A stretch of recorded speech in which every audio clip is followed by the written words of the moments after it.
யுகமரதி சபலரதி அந்தர ருபலபரமர ரதுரபிலரதி அந்தர ரபவுட ரபியாரபக்கம நகரபல ரபவுடரபில நகவால ரபவுட ரபில ரகப சபலபல ரப பகரமனமல ரதுர மிலரப லரக மனமா ரபல பர பர பர பர பர பர பர பர பர பர பர பர ஆமே ஆமே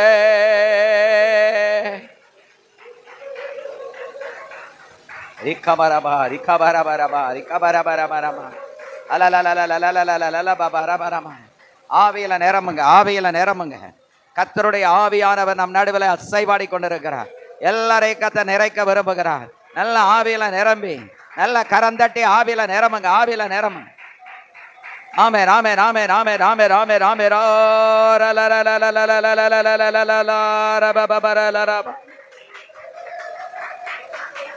திபரா ரகலமனமாரதி அந்தர ரபோட ரபி அமரமல ரம ருகலமனமலபல ரதுரபில ரப அமரமரமரமல ரபவுட ரபி அரம சந்தர ரபவுடியா அரபல ரபவுடி கமரம சந்தர ரபவுடி கம தீமரபல ரபவுடி கமரமரம சந்தர ரப ரபரமர ரபவுட ரபி அரபல ரபவுட ரபி அரப கமரமரம விபல பர பர பர பர பர பர ரபவுட ரபி அரப கமரந்தர ரபவு சங்கர பரமனம அரபல மனமல ரபவுட ரபி அரப கமரந்தர ரபவுட ரபி அரப ரபர பர பர பர ரபவுட ரபி அரப ஷதரதி அந்தர ரபவுட ரபி அவரம் திகர பர பர பர பர பர ரபி அரப கமரந்தர ரபவுட ரபி அரப ரபவுட ரபி அவர பர பர பர பர பர பர பர பர பர பர பர பர பர பர பர பர பர பர பர ரபி அவர பர ரபி அவர பர ரபி அரப விமனகலபர ருதரதி அந்தர ரப ஷபர பல பல பல பல ரிகபரப அரபர ரகபலமா. எல்லாரும் அப்படி எழுந்து நிற்போம்.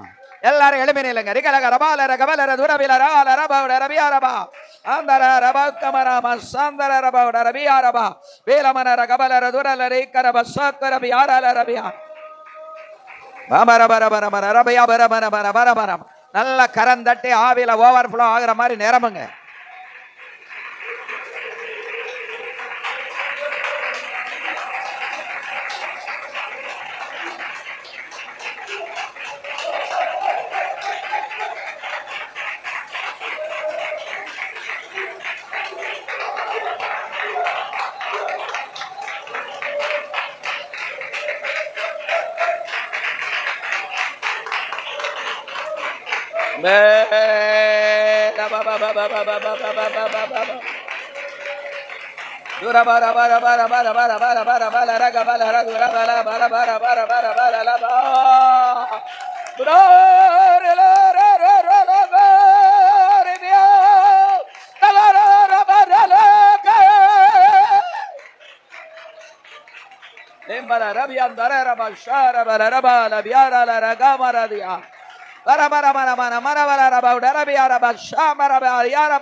ஆமென். எல்லாரும் அப்படி உட்காருமா. எல்லாரும் உட்காரும். வளர்ச்சிக்குரிய தரிசனம். Vision for the growth and development. எந்த ஒரு காரியம் எடுத்தாலும் ஆதி தரிசனத்தை சார்ந்து தான் அது இருக்கணும். அது ஒரு முக்கியமான பாயிண்ட். அப்போஸ்தலனாகிய பவுல் பெலிக்ஸ் ராஜாவுக்கு முன்னால தன்னுடைய அனுபவ சாட்சியை சொல்லும்போது அந்த ஆதி தரிசனத்தை அவர் நினைவு கூறுகிறார். நான் அந்த ஆதி தரிசனத்துக்கு கீழ்ப்படியாமல் இருக்கவில்லை என்று சொல்லுகிறார். வளர்ச்சி இருக்கணும், முன்னேற்றம் இருக்கணும். ஆனால் வளர்ச்சி முன்னேற்றம் வரும்போது எது பறிபோயிடக்கூடாது? ஆதி தரிசனம் போயிடக்கூடாது. புது தரிசனம் நமக்கு வந்தாலும் அந்த புது தரிசனம் எதை சார்ந்ததாக இருக்கணும்? ஆதி தரிசனத்தை சார்ந்ததாக. To substantiate the first vision. முதலாவது தரிசனத்தை தாங்கி பிடிக்கக்கூடியதாக அல்லது அதனுடைய முன்னேற்றத்தை கொடுக்கக்கூடியதாக தான் இந்த இரண்டாவது நமக்கு கிடைக்கிற அந்த தரிசனங்கள் இருக்க வேண்டும். ஆனால் பலருடைய வாழ்க்கையில் பார்க்கும்போது ஆதி தரிசனத்தை விட்டுருவாங்க. இப்போ புதுசாக ஒரு தரிசனத்தை கர்த்தர் எனக்கு தந்தாருன்னு சொல்லி புது தரிசனத்தில் போய் அவங்க கால் வச்சு அந்த ஒரிஜினாலிட்டியை இழந்துருவாங்க. ஆதி தரிசனத்தை இழந்துருவாங்க. ஆதி சாட்சி போயிடும். அப்போ அப்படி இருந்துச்சு அப்படின்னு சொன்னால் அந்த என்ன நோக்கத்துக்காக ஆண்டவர் நம்மை தெரிந்தெடுத்தாரோ அந்த நோக்கம் அடிபட்டு போயிடும். இப்போ தரிசனத்தை விட்டு விலகக்கூடாது. முன்னேற்றத்துக்கான தரிசனம் கிடைத்திருந்தாலும் ஆதி தரிசனத்தை விடக்கூடாது. இப்போ ஏன்னா என்னையை பொறுத்தளவில் எனக்கு ஃபஸ்ட்டில் கொடுத்த தரிசனம் வந்து போதகர், பாஸ்டர், பேட்டையில் சபையை கட்டணும், அதுதான் ஆதி தரிசனம். அந்த இடத்துல இருந்து சபையை கட்டி கொண்டிருக்கும் போதே தான் பல பொறுப்புகளில் இருந்தாலும் இந்த 2012 இந்த ஊழியர்களை உருவாக்கும் இந்த ஊழியத்தை கர்த்தர் கொடுத்தார். இந்த ஊழியத்தை துவக்கி இப்போ நம்ம கிட்டத்தட்ட 13 வருஷங்களுக்கு மேலாக இந்த ஊழியத்தை துவக்கி நம்ம போய்கிட்டே இருக்கிறோம். இதில் இருந்த அந்த ஆதி தரிசனம் என்ன? ஊழியர்களை ஒன்றிணைக்க வேண்டும், அவர்களோடு நாம் கலந்துரையாடி பேச வேண்டும், அவர்களை எழுத வைக்க வேண்டும். இதெல்லாம் ஆண்டவர் எனக்கு கொடுத்த இன்ஸ்ட்ரக்ஷன். இன்றைக்கு வரைக்கும் அந்த இன்ஸ்ட்ரக்ஷனை விடலை. எழுதுகிறவங்க பாருங்கள், எழுதிக்கிட்டே இருப்பாங்க, முடிவு வரைக்கும் எழுதிக்கிட்டே இருப்பாங்க. எழுதாதவங்க எழுதாமலே கடைசி வரைக்கும் வேடிக்கை பார்த்தே நேரத்தை போக்கிடுவாங்க. பேசப்பட்ட காரியங்கள் அடுத்த ஞாபகத்தில் இருக்குமானா இருக்காது. அப்போ என்ன செய்யணும்? ஒவ்வொரு விஷயத்தையும் எழுதணும். அது ஒவ்வொரு விஷயத்தையும் நம்ம எழுதி வைக்கும்போது தான் திரும்ப ஞாபகப்படுத்தினா நமக்கு ஒரு ஞாபகத்தை கர்த்தர் கொண்டு வந்தாருன்னா அந்த ஞாபகத்தில் அன்னைக்கு என்ன பேசினார் கர்த்தருங்கிறதுக்கு ரெக்கார்டு இருக்குது. அமெரிக்கரை பூமியில் எங்கும் வானத்தின் கீழ் எங்கும் இராதபடிக்கு அவர்களை நிர்மூலமாக்கு அழித்து போடு அப்படிங்கிறத ஒரு புஸ்தகத்தில் எழுதி வையின்னு கற்பனையை எழுதி கொடுத்தாரு. ஸோ எழுதி வைக்கிறது, நான் நிறைய இடங்கள் அதை பேசியிருக்கிறேன். உன் தரிசனத்தை கடந்தோடுகிறவன் வாசிக்கும்படி எழுதி வை. நான் உனக்கு காண்பிக்கிறதை எழுதி வை.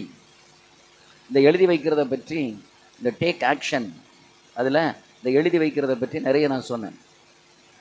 நிறைய பேருக்கு நமக்கு அந்த எழுதுகிற பழக்கம் கிடையாது. இன்றைக்கி என்ன நடந்துச்சு நம்ம வாழ்க்கையில்? ஒரு டைரி எழுதுகிற பழக்கம் இருக்கா? இல்லை. ஆண்டவர் நமக்கு என்ன தரிசனம் கொடுத்தாரு அதை எழுதி வச்சுருக்கோமா? இல்லை.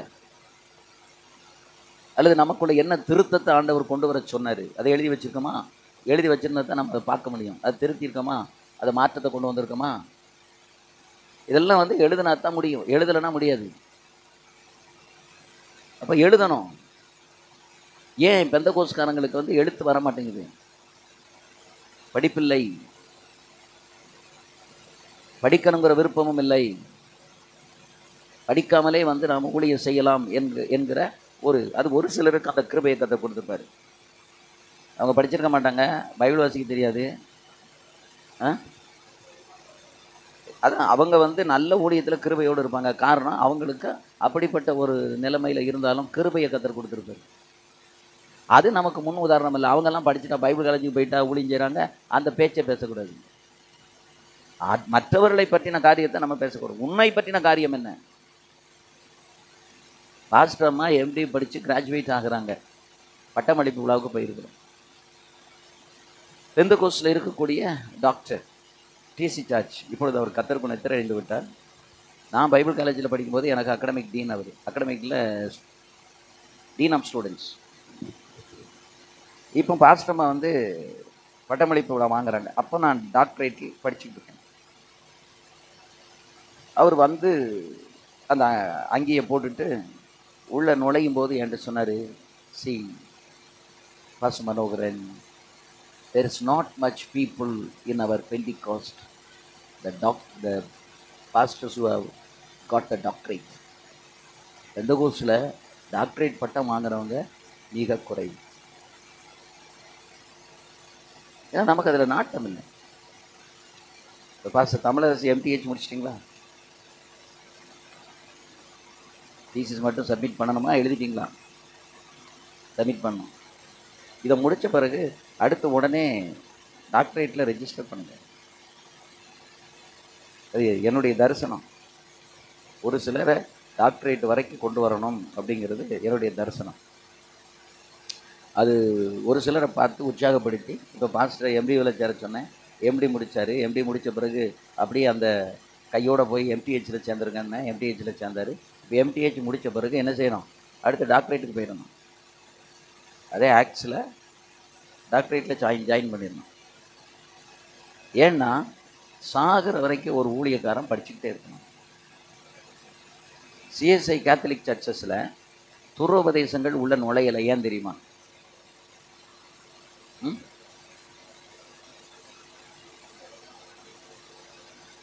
ஒரு பிஎஸ்சி பிஏ எம்ஏ படிக்காமல் ஊழியக்காரனாக ஆக முடியாது. பேசிக் குவாலிஃபிகேஷன் என்னது? ஒரு பிஏ அல்லது பிஎஸ்சி, அது எம்எஸ்சி, அது எம்ஏ. ஆவியானவர் சொன்னார், கர்த்தர் என்ன நடத்தினாருங்கிறதெல்லாம் அந்த பேச்சுக்கு அங்கே இடம் கிடையாது. அந்த பிஏடி படிக்கிறதுக்கு அவங்க போகிறதுக்கு முன்னாலேயே ஒரு 2 வருஷம் 3 வருஷம் ஒரு ஐயர்வாள் கையில் இருந்து கோயிலை தூத்து தொடச்சி எல்லாம் பண்ணியிருந்தா தான் அதுக்கப்புறம் ரெக்கமெண்டேஷனே பண்ணுவாங்க. நம்ம கோயிலை தூக்க மாட்டோம், தொடக்கவும் மாட்டோம், பணிவிட செய்யவும் மாட்டோம், ஒன்றும் செய்ய மாட்டோம், படிக்கவும் மாட்டோம். அப்போ நமக்கு தெளிவு எங்கேருந்து வரும்? வேத வசனத்தில் இருக்கிற தெளிவு எங்கேருந்து வரும்? அவங்களுக்குள்ள இத்தனைக்கும் அபிஷேகம் கிடையாது. ஒரு சிலருக்குள்ள தான் அபிஷேகம் இருக்குது. நமக்குள்ள அபிஷேகம் இருக்குது. என்ன தைரியம்? அபிஷேகம் நிலைத்திருந்த துருவதேசத்தை விடக்கூடாதுல்ல. இந்த துருவதேசத்தை உள்ள விட்டுறதோம்ல. துருவதேசக்காரனை கொண்டு வந்து ஆட வைக்கிறோம், பாட வைக்கிறோம். அப்போ இன்னைக்கு உங்களுக்குள்ள என்ன பரிசுத்தாவி இருக்கு? துருவதேசம்னா நமக்கு தெரியுது, அவனை கூப்பிட்டு நம்ம ரெக்கக்னைஸ் பண்ணி பாட வைக்கிறோமே. அபிஷேகம் பெற்றவனுக்கு இன்னும் ட்ரெஸ்ஸு போடக்கூடாது, இப்படி முடி வெட்டக்கூடாது, கரையான் கருமனை மாதிரி முடி வெட்டி நிற்கானே. அவங்க சிஎஸ்ஐயில் யாராவது ஒரு பாஸ்டர் அப்படி வெட்டியிருக்காரா? இங்கே பெந்தகோஸ்காரன் வானத்துக்கு பூமிக்கெல்லாம் குதிக்கான், கரையான் கருமனை மாதிரி முடியை வெட்டிக்கிட்டு பிசாசு மாதிரி கருத்த ஒரு பனியனையும் போட்டுக்கிட்டு. அப்போ பரிசுத்தாவி எங்கே இருக்குது? இத்தனைக்கும் இதெல்லாம் செய்தவன் படித்தவன், பைபிள் காலேஜில் படித்து பட்டம் வாங்கினவன். பட்டம் வாங்கினவன பாடே இந்த பாடுனா மற்றவன் பாடு என்ன பாடு? படிப்பு எதுக்கு தெரியுமா? தெளிவு. இது சரியா தவறா என்று நாம் புரிந்து கொள்வதற்கு நமக்கு என்ன வேணும்? எஜுகேஷன் வேணும். எங்கள் அப்பா படிக்கலை, ஆனால் என்கிட்ட என்ன சொன்னார் தெரியுமா? நீ எவ்வளோ படிக்கணுமோ அவ்வளோ படிக்கணும், படித்துக்கொண்டே இருக்கணும். எவ்வளோ படிக்கணுமோ அவ்வளோ படிக்கணும். பிஏ வரைக்கும் படிக்க வச்சாங்க, பைபிள் காலேஜில் பிடி படிக்க வச்சாங்க. அதுக்கப்புறம் நான் எம்ஏ படித்தேன், திருப்பி டாக்டரேட் படித்தேன். 2வது போஸ்ட் டாக்டரேட்டுக்கும் போய் படித்து தீசிஸ் மட்டும் எழுதணும். அது வரைக்கும் படித்து ஃபீஸ் கட்டி எல்லாம் செஞ்சேன். இந்த ஊழியங்கள் வந்ததுனால எனக்கு திரும்பி அங்கே போய் அதை எழுதுறதுக்கு டைம் இல்லாமல் போச்சு. இல்லைன்னா இன்னொரு டாக்டரேட் வாங்கியிருக்கலாம். எம்ஏ பிஎட் முடிச்சுட்டு தான் பாஸ்டமாக வந்தாங்க. எம்டி படிக்க வச்சோம். நான் டாக்டரேட் படிக்கும்போது அவங்க எம்டி படிக்கிறாங்க. அதுக்கப்புறம் மதுரை காமராஜர் யூனிவர்சிட்டியில் எம்ஃபில் பண்ணாங்க. டாக்டரேட் பண்ணுறதுக்கான ப்ரிலிமினரி டெஸ்ட் எழுதுனாங்க. ஃபஸ்ட் கிளாஸில் பாஸ் பண்ணி வச்சுருக்காங்க. படிக்கணும். படிக்க தான் தெளிவு வரும். தவறானவைகள் நமக்குள்ளே போகாது. 2வது படிச்சிருந்தா விசாலமான மைண்ட் இருக்கும், சொல்கிறத புரிந்து கொள்ளக்கூடிய தன்மை இருக்கும், ஈஸியாக புரிந்து கொள்ளலாம். இப்போ படிக்காதவங்களுக்கு விளக்கி சொன்னாலும் அது புரியாது. நீங்கள் ஒரு 20 சிஎஸ்ஐ ரெவரன்ஸ் கேத்தலிக்ஸ் அவங்கள வச்சு ஒரு விஷயத்தை நீங்கள் பேசி அவங்கக்கிட்ட அந்த ரிஃப்ளெக்ஷனை கேளுங்க, அருமையாக ரிஃப்ளெக்ட் பண்ணுவாங்க. நமக்கு அப்படி பண்ண தெரியாது. அது நம்முடைய பக்கத்தில் ஒரு பலவீனம். அதுக்கு தான் நான் நல்லா படிக்க இன்ட்ரெஸ்ட் உள்ளவங்க ஒரு கிராஜுவேட்டாக இருக்காங்கன்னா ஃபர்தராக படிங்க. நீங்கள் படிக்காமல் இருக்காதீங்க, எதையாவது ஒன்றை படித்து கொண்டே இருங்க. நான் உற்சாகப்படுத்தினதுனால +2ல் ஒரு பாஸ்டரம்மா அவங்களுக்கு கிட்டத்தட்ட 64 வயசு இல்லை 62 வயசு ஆயிடுச்சு. ஆனால் யூனிவர்சிட்டியில் அட்மிஷன் கொடுக்க முடியாதுன்ட்டாங்க. ஏன்னா +2 ஒரு சப்ஜெக்ட் ஃபெயிலு, இங்கிலீஷு. அவங்க வீட்டையா படிக்கிறாரு. அப்போ இவங்களுக்கு ஒரு ஆசை.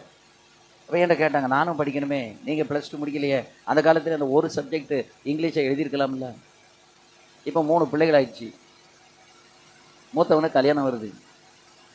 இப்போ அவங்க கேட்காங்க, எப்படியாவது நான் அந்த இதை படிக்கணும். மூத்தவனுக்கு கல்யாணம் முடிச்சாச்சு, மரமாக வந்துட்டான். நான் சொன்னேன், டுட்டோரியலில் போய் ஜாயின் பண்ணுங்க. டுட்டோரியலில் ஜாயின் பண்ணி இங்கேருந்து பாஸ்டர் அம்மா அவங்களுக்கு டியூஷன் எடுத்தாங்க. அவங்க மருமக டியூஷன் எடுத்து +2 இங்கிலீஷை எழுதி முடித்து யூனிவர்சிட்டியில் சேர்ந்து அங்கேயும் அவங்க 2 டிகிரி முடித்து இன்றைக்கி அவங்க கிராஜுவேட் ஆகிட்டாங்க. முயற்சி திருவினையாக்கும். தெளிவு வரணுமா? படிப்பு இருக்கணும். அறிவு, அபிஷேகம், அனுபவம், இந்த 3 ஒரு நேர்கோட்டில் வரணும். அறிவுங்கிறது கல்வியினால தான் வரும். அபிஷேகங்கிறது தேவன் நமக்கு ஊற்றுவது. அனுபவம் என்பது அறிவையும் அபிஷேகத்தையும் கலந்து நாம் அன்றன்றைக்கு செயல்படுவது நமக்கு எப்படி மாறுது? அனுபவமாக மாறுகிறது. அப்போ அறிவு இருக்கணும், அபிஷேகம் இருக்கணும். அதுக்கு அதான் கல்வி தான் அறிவு. அறிவு அப்படிங்கிறது வந்து கல்வி. கல்வி அறிவு தானே. அப்போ அறிவு, அபிஷேகம், அடுத்து என்னது? அனுபவம். இப்போ அவங்களுக்கு வந்து அறிவு இருக்குது, கல்வி இருக்குது, நிர்வாக திறமை இருக்குது, விஷயத்தை புரிஞ்சு கொள்ளலாம். ஆனால் லீட் பண்ணுறதுக்குரிய ஆவியானவர் அங்கே இல்லை, அபிஷேகம் இல்லை. அனுபவம் இருக்குது, அறிவும் அனுபவம் இருக்குது, ஆனால் என்ன இல்லை? அபிஷேகம் இல்லை. இப்போ நமக்கு வந்து அபிஷேகம் இருக்குது, அனுபவம் கூட இருக்குது, ஆனால் என்ன இல்லை? அறிவு இல்லை. என்ன படிச்சிருக்கீங்க?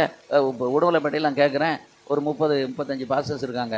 +2 முடித்தவங்க எத்தனை பேர்னா 3 பேர் கை தூக்குறாங்க.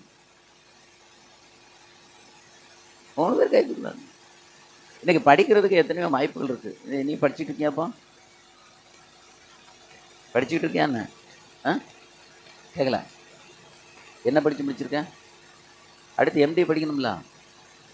ஆலங்குளத்தில் தான் எம்டி இருக்க. உடனே நாளைக்கு ஜாயின் பண்ணு. நீ என்ன படிச்சிருக்க? அவன் என்ன சொல்கிறான்? எனக்கு கல்யாணம் முடிச்சு குழந்தை இருக்குமா, எனக்கு பேரம் பேத்தி இருக்கு. கல்யாணம் முடித்த உடனே எல்லாம் படிப்பெல்லாம் பொட்டணம் கட்டி வச்சிருவான். நீயும் எம்டி, இந்த எம்டிவில் சேரு. புரியுதா? நீங்கள்லாம் வாலிப பையங்க, படிக்கணும். நாங்களே படிக்கோம். இப்போ நீங்களாம் படிக்கணும்ல. மேலுக்கு எம்டிஹெச் போட்டியா? கல்யாணம் முடிஞ்ச உடனே எல்லாம் சாப்டர் க்ளோஸு.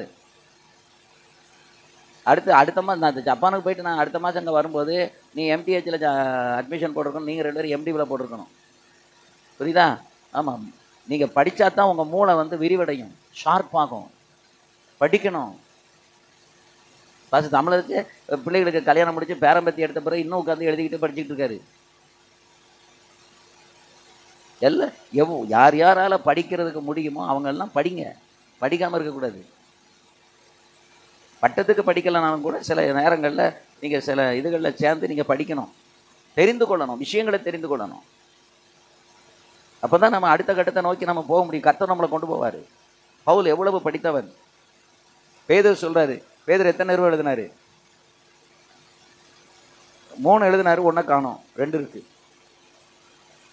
ஆனால் பவுல் எத்தனை நிறுவனம் எழுதினார்? ஏன்? அவன் சொல்கிறான், அவர் கற்றவர், நான் கல்லாதவன். கத்தவனுக்கு கத்தர் அவ்வளோ வெளிப்பாடுகளை கொடுத்து அவர் எழுத வச்சார். இவன் கல்லாதவன், இவன் அந்த 2 நிருபத்தோடு நிறுத்திக்கிட்டான். அதாவது கல்வி அறிவு என்பது நம்முடைய இறையியல் அறிவுக்கு, மத கோட்பாடு கல்வி அறிவுக்கு ரொம்ப ரொம்ப முக்கியம். எது? இந்த மதம் சாரா கல்வி, ஜெனரல் எஜுகேஷன், செக்குலர் எஜுகேஷன். இந்த செக்குலர் எஜுகேஷன் 1லேருந்து +2 வரைக்கும் 12 வருஷம், அப்புறம் ஒரு 3 வருஷம், அதுக்கப்புறம் ஒரு 2 வருஷம், அதுக்கப்புறம் தியாலஜிக்கல் டிகிரி ஒரு 3 வருஷம் அல்லது 2 வருஷம், 15 வருஷம் படிக்கணும். ஒரு கேத்தலிக் ஃபாதர் ஆகி அவர் வந்து இடுப்பில் சிவப்பு கச்சை கட்டணும். எத்தனை வருஷம் படிக்கணும்? 15 வருஷம் படிக்கணும். 15 வருஷம் படித்து அவர் ஒரு பங்கு தந்தை கீழே இருந்தால் தான் அவர் முழு பங்கு தந்தையாக மாற முடியும். ஏன்னா அந்த பங்குக்கு அவர் தந்தையாக முடியாது. இப்போ ரெவரண்டாக இருக்கணும் அப்படின்னா +2 முடித்து 3 வருஷம் பிஏ முடித்து அல்லது பிஎஸ்சி முடித்து அப்புறம் 3 வருஷம் பிடி முடித்து அதுக்கப்புறம் தான் அவர் வந்து குருவானவர். அதுவும் பட்டம் கட்ட முடியாது. இங்கே படிக்காதவங்க பிஷப் ஆகிருந்தாங்க. அதாவது ஒழுங்குன்னு ஒன்று இருக்குது, ஒழுங்கற்ற நிலைன்னு ஒன்று இருக்குது. ஒழுங்குபடி போகணும், வேதத்தின்படி போகணும் அப்படின்னா அது அப்படி தான் நம்ம போகணும். அந்த பட்டம் செல்லாதில்ல பாஸ்டர். பணம் கொடுத்து நீங்கள் என்ன வேணாலும் வாங்கலாம், செல்லாதில்ல. நீங்கள் இந்த இந்த இந்த இறையில தான் வந்து பணம் கொடுத்து பட்டம் வாங்கலாம். நீங்கள் போய் உலகத்தில் வாங்க. அதாவது சர்டிஃபிகேட் கோர்ஸ் தான் மதுரை காமராஜ் யூனிவர்சிட்டியில் கிறிஸ்டியானிட்டிக்கு இருக்குது சர்டிஃபிகேட் கோர்ஸு. அந்த சர்டிஃபிகேட் கோர்ஸுக்கு குவாலிஃபிகேஷன் என்ன தெரியுமா? +2. எத்தனை பேர் மெட்ராஸில் 2 பாஸ்டர்ஸு +2 முடிக்காமல் நல்ல இங்கிலீஷ் பேசுவாங்க, நல்ல டெவலப் ஆகி ஊழியங்கள்லாம் பெரிய முடியும். நான் சொன்ன உடனே அவன் வட இந்தியாவில் ஒரு டியூட்டோரியலில் ஜாயின் பண்ணி +2 முடித்து சர்டிஃபிகேட் வாங்கிட்டு வந்து தான் இங்கே சேர்ந்தாங்க. ஏன்னா இதனுடைய முக்கியத்துவம் அப்போ தான் புரிஞ்சது. நமக்கு வந்து டிகிரி வந்து ரெக்கக்னைஸ் ஆகணும்ல, அப்போ ரெக்கக்னைஸ் ஆகணும்னா +2 முடிச்சிருக்கணும். அப்போ +2 முடிக்காமல் இத்தனைக்கும் அவர் ஒரு பாஸ்டருக்கு வந்து 2 பாஸ்டருக்குமே வந்து பிள்ளைகளுக்கு கல்யாணம் முடித்து பேரம்பேத்தி எடுத்துட்டாங்க. சென்னையில், மதுரையில் வந்து எழுதுனாங்க. அதாவது படிக்கணும், அந்த படிப்பு முக்கியம் அப்படின்னா அப்போ அன்புதாஸ் அவர் ஒரு சாமன தலைவர். நான் சொன்னேன் நீங்கள் எழுதுங்க அப்படின்னோடனே நானே எழுதுனல்ல, முதல்ல அட்மிஷன் என்னை தானே போட்டோம். அவர் டாக்டர் சீகம் வந்து என்ன ஐயா உங்களை போய் அட்மிஷன் போட சொல்லிங்கன்னாரு. டாக்டரேட் வாங்கினால போய் இந்த சர்டிஃபிகேட் கோர்ஸில் சேர்க்க முடியுமா அப்படின்னாரு. நான் சொன்னேன் உங்களுக்கு ஆள் வேணுமா வேண்டாமான்னு கேட்டேன். வேணும்னாரு. முதல்ல என் பேரை போடுங்க, 2வது பார்சமா பேரை போடுங்க, 3வது ராஜன். நாங்கள்லாம் கொஞ்சமாக படிச்சிருக்கோம். வரிசை இவங்கள தான் முதல்ல நான், பாஸ்டமா, ராஜன் ஒய்ஃபு, அப்புறம் அசிஸ்டன்ட் சுந்தர், அப்புறம் ராஜனுடைய அண்ணி 2 பேர். அவங்களாம் கிராஜுவேட்ஸ், பிஎஸ்சி எம்எஸ்சி படித்தவங்க. அவங்கள போட்டு அதுக்கு கீழே பால்ராஜன் ஒரு பாஸ்டர் சொல்லி தூத்துக்குடியிலேருந்து நிறைய பேரை சேர்த்து 1000 பேர் படித்து முடிச்சிருக்காங்க. இப்போ இந்த சர்டிஃபிகேட் கோர்ஸில் எத்தனை பேர்? 1000 பேர். இன்றைக்கி அந்த அந்த கோர்ஸ் க்ளோஸ் ஆகிடுச்சு. காற்றுள்ள போதே தூற்றிக்கொள். நான் இங்கே எத்தனையோ தடவை சொன்னேன், ஆனால் அன்றைக்கி ஜாயின் பண்ணலை யாரும். +2 முடித்தவங்க ஜாயின் பண்ணுங்கள், ஒரு கவர்மெண்ட் சர்டிஃபிகேட்டை வாங்கி வச்சுக்கிடுங்க. எவ்வளோ கெஞ்சி எல்லா இடங்களையும் சொன்னேன், போன இடத்துல எல்லாம் சொன்னேன். ஈவன் பாம்பேயிலேருந்து கூட ஒரு கூட்டம் வந்து அதில் ஜாயின் பண்ணாங்க, கிருபாசனத்தில் உள்ளவங்க. சர்டிஃபிகேட் 2 பேர் முடிச்சிட்டிங்க. ஏன்னா அந்த வாய்ப்பு இப்போ இல்லை. இப்போ நிறைய பேர் கேட்குறாங்க, அந்த வாய்ப்பு இல்லை. அந்த கோர்ஸை க்ளோஸ் பண்ணிட்டாங்க. இப்போ அதை திரும்ப ஆரம்பிக்கிறதுக்காக முயற்சிகள் பண்ணிக்கிட்டு இருக்கோம். அது ஒரு நான் எதுக்கு, நான் டாக்டரேட் படித்தவன், அங்கே உள்ள எஜுகேஷனல் போர்டுலேயே நான் ஒரு மெம்பர். எனக்கு என்னுடைய டாக்டரேட் சர்டிஃபிகேட் கேட்டாங்க. அந்த காலத்தில் நான் வந்து டிடி மனோகரன் வாங்கி வச்சிட்டேன். ஆனால் என்னுடைய சர்டிஃபிகேட்டு, பாஸ்போர்ட்டு எல்லாத்துலேயும் என்ன இருக்கா, ஆதார் எல்லாத்துலேயும் தேவதாஸ் மனோகரன் இருக்குது. ஆனால் பெங்களூருக்கு அப்ளை பண்ணேன், நான் படித்த காலேஜுக்கு. இந்த மாதிரி என்னுடைய டாக்டரேட் சர்டிஃபிகேட்டில் டிடி மனோகரன் இருக்குது, அதை வந்து நீங்கள் தேவதாஸ் மனோகரன் எனக்கு மாற்றி கொடுக்கணும் அப்படின்னு நான் அப்ளை பண்ணேன். என்ன பதில் வந்துச்சு தெரியுமா? 5000 ரூபா ஃபீஸ் அனுப்புங்க, மாற்றி தரோன்னாங்க. 5000 ரூபா கட்டினேன். 5000 ரூபா கட்டின பிறகு தான் எனக்கு மாற்றி அனுப்புனாங்க. இப்போ அந்த லைசன்ஸில் இதே மாதிரி டிடி மனோகரன் இருக்குது. போன வாரம் அதை மாற்றுறதுக்கு எல்லா ஒரிஜினல்ஸையும் கொண்டு போய் கொடுத்து 2800 ரூபா ஃபீஸ் கட்டிருக்கு இந்த பேரை மாற்றுறதுக்கு. டிடிங்கிறது வந்து ஷார்ட், தேவதாஸுக்கு ஷார்ட்டாக போட்டிருக்கு. ஆனால் அதை ஏற்றுக்கிட மாட்டாங்கள்ல. இதுக்கெல்லாம் ஏன் இவ்வளோ ஃபீஸ் வச்சுருக்காங்கன்னா அதெல்லாம் ரொம்ப காஸ்ட்லி. அவ்வளோ ஃபீஸ் செலவழித்து தான் நம்ம அதெல்லாம் கட்டி வாங்கணும், படிக்கணும், செய்யணும். தெளிவுகள் நமக்கு வரணும். இப்போ நான் உங்கள்கிட்ட பேசுகிறேன் அப்படின்னா ஒரு பக்கம் நான் படிச்சுக்கிட்டே இருப்பேன், இரவும் பகலும் படிப்பேன். இன்னைக்கு காலையில் கூட 2-3 ஹவர்ஸ் உட்காந்து நான் படித்தேன். இன்றைக்கி என்ன பேச போகிறோம், நிறைய அறிவு இருக்குது, மெசேஜ் இருக்குது, பைபிள் இருக்குது, வசனம் இருக்குது, எல்லாம் மைண்டில் இருக்குது. அதுக்காக அப்படியே வந்து நின்ற முடியாது. அதுக்கு ப்ரிப்பரேஷன் வேணும். உட்காந்து அவ்வளோ ப்ரிப்பேர் பண்ணி தான் இன்றைக்கி நான் உட்காந்து நிறைய விஷயங்களை இன்றைக்கி காலையிலே நான் ப்ரிப்பேர் பண்ணி அவ்வளோத்தையும் இதில் டைப் பண்ணிட்டு தான் வந்திருக்கேன். எவைகளில் நாம் தெளிந்த புத்தி உள்ளவர்களாக இருக்க வேண்டும். முதல்ல வந்து அழைப்பில். இன்றைக்கி நிறைய ஊழியங்கள் தடுமாறுவதற்கு காரணம் என்ன? அழைப்பில் என்ன இல்லை, தெளிவு எது. சிலர் இப்போ கேட்காங்க, நான் அழைக்கப்பட்டிருக்கேனான்னு கேட்காங்க. சுவிசேஷன் அழைக்கப்பட்டு 20 வருஷமாக போதகராக இருக்காங்க. போதகராக அழைக்கப்பட்டவங்க போதக ஊழியத்தை விட்டு சுவிசேஷகராக இருக்காங்க. அப்போஸ்தலரை மாறி இருந்தாங்க. அப்போஸ்தலருங்கிறது அழைப்பு. எல்லாராலையும் அப்போஸ்தலனாக இருக்க முடியாது. அதுக்குன்னு ஒரு அழைப்பு இருக்குது. அப்போ அழைப்பில் என்ன வேணும்? தெளிவு இருக்கணும். அந்த அபிஷேகத்தை, அந்த அழைப்பை உறுதிப்படுத்துவது அபிஷேகம். அதுதான் ஆண்டவர் அந்த அபிஷேகம் இல்லாமல் நீ ஊழியத்துக்கு போகாதன்னு ஆண்டவர் சொன்னார். அறிவை கொடுத்துட்டாரு. 3.5 வருஷம் போதிச்சு எல்லாத்தையும் கேட்டுட்டாங்க.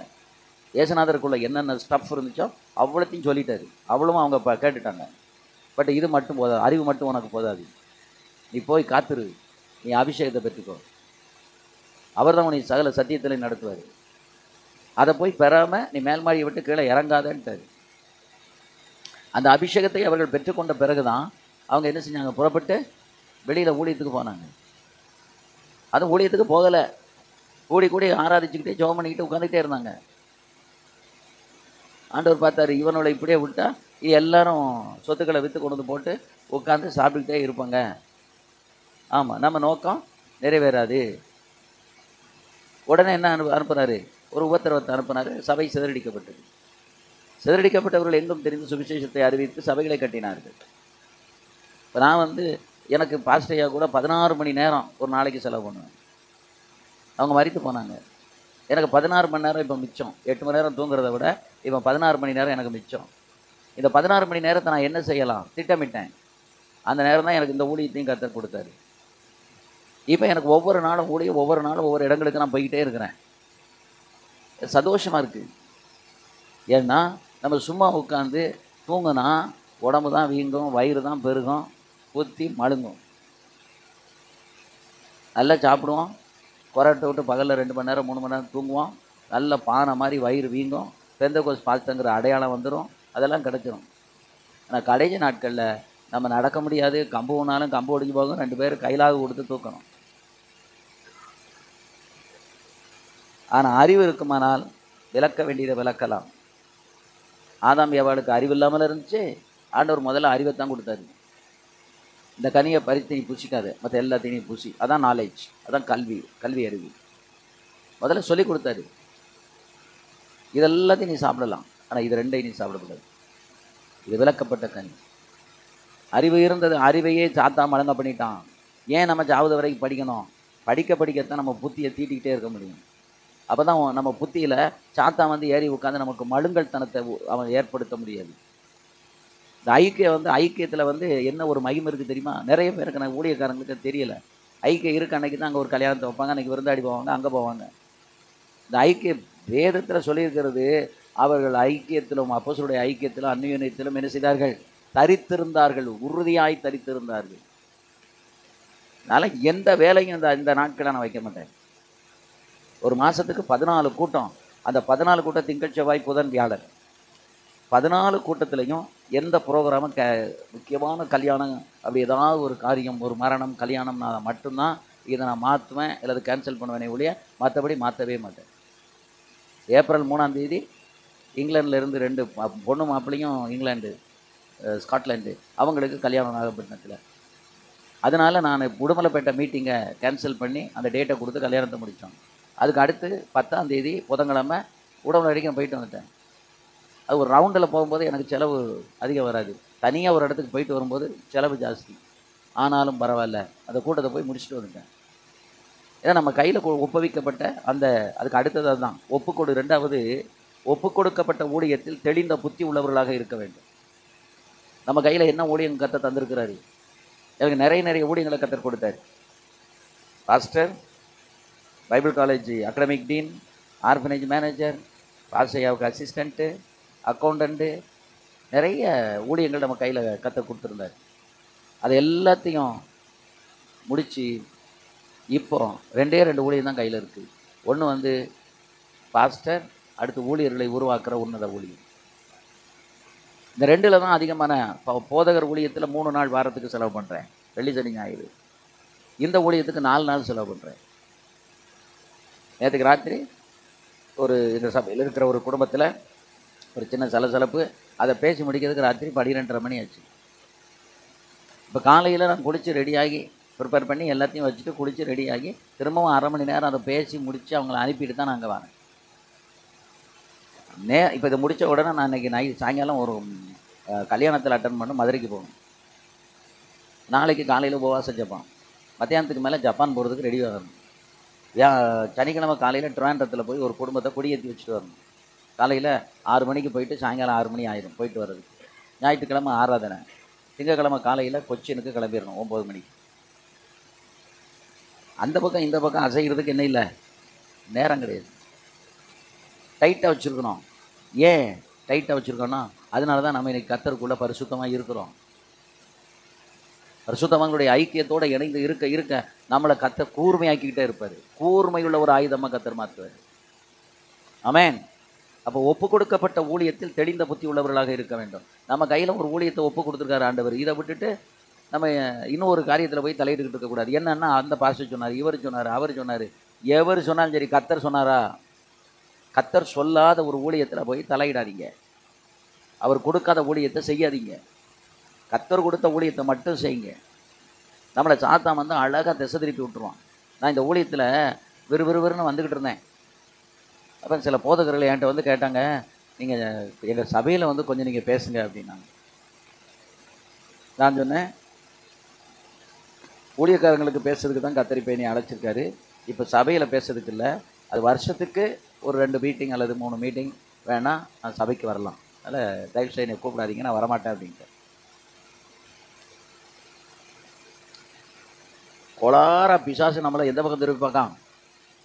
இந்த ஊழியத்தை விட்டுட்டு அந்த பக்கம் திருப்பி விடுறதுக்கு பார்க்கான். ஏன்னா வெள்ளி சனி ஞாயிறு போய் பேசினா 10,000 ஒரு 30,000 வரைக்கும் காணிக்க தருவாங்க. இப்போ நான் திங்கட்கிழமையிலிருந்து நான் ஊழியத்துக்கு போனேன்னா என் கையிலேருந்து 10,000 15,000 போகணும். வாரம் எனக்கு போகணும். மாதத்துக்கு 50,000 ரூபா வேணும் இந்த ஊழியத்துக்கு. இப்போ நம்ம மைண்டு எதில் போகும்?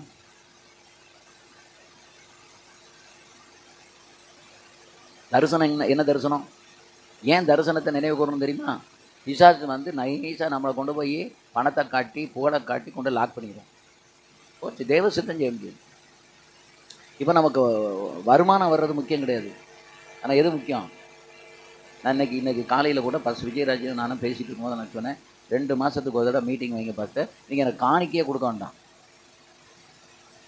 வெறும் ஃப்ளைன் டிக்கெட்டை மட்டும் புக் பண்ணுங்கள். காருக்கு நான் டீசல் கொடுக்க நான் வந்து 2 நாள், முதல் நாள் சாயங்காலம் வந்து எனக்கு 3 நாள் வேணும் பாம்பே போயிட்டு வர்றதுக்கு. நான் போன தடவை திருச்சி மீட்டிங்கை முடித்து திருச்சியிலேருந்து மதுரை ஏர்போர்ட் வந்து மதுரையில் வந்து சாயங்காலம் ஃப்ளைட் எடுத்து ராத்திரி 9:30 மணிக்கு போச்சாங்க. காலையில் 6 மணிக்கு ஓடிடு மீட்டிங். 6 மணிக்கு எல்லோரும் வந்துட்டாங்க. 6 மணிலேருந்து காலையில் சாப்பாடு முடித்து உடனே அடுத்து துவங்கி மத்தியானம் சாப்பாடுக்கு 2:45 தான் மீட்டிங் முடிஞ்சிச்சு. சரி, ரொம்ப மகிழ்ச்சியாக இருந்தது, சந்தோஷமாக இருந்துச்சு. அதே மாதிரி வைங்க, நீங்கள் எனக்கு காணிக்க தரணும்னு அவசியம் கிடையாது. நான் ஒரு இடத்துல உழைக்கிறதுக்கு இன்னொரு பக்கத்தில் கற்று தருவேன். பட் ஊழிய வாசல் திறக்கப்படுதா, அதை நீங்கள் செய்யுங்க. இப்போ ஜார்க்கண்டில் கூப்பிட்டே இருக்காங்க, நமக்கு கொடுக்கறதுக்கு டைம் இல்லை. தாமஸ் சங்கருடைய சகலபடி போனோம். நான் வந்து ஒவ்வொரு மாநிலமாக போகணுன்னு வச்சுருக்கேன். இந்த இருக்கிற நாட்களுக்குள்ளே ஒரு 2 நாள் 3 நாள் நம்ம ஒதுக்கி ஒவ்வொரு மாநிலத்துக்கும் போயிட்டு வந்துடணும். கர்த்தனவட்ட கணக்கு கேட்கும்போது கரெக்டாக கணக்கு ஒப்படைக்கிறதுக்கு கரெக்டாக இருக்கணும்.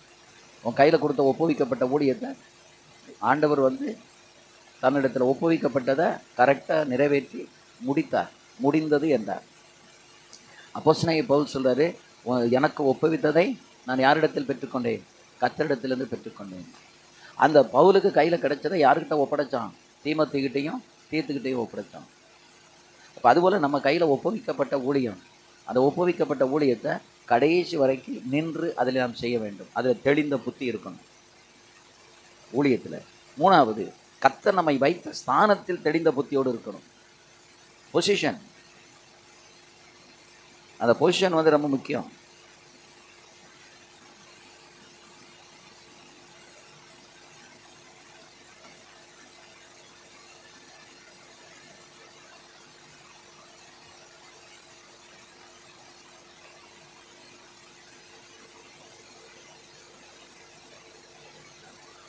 எந்த பொசிஷனில் கர்த்தர் உங்களை வச்சுருக்கிறாரோ அதில் தெளிவாக இருங்க.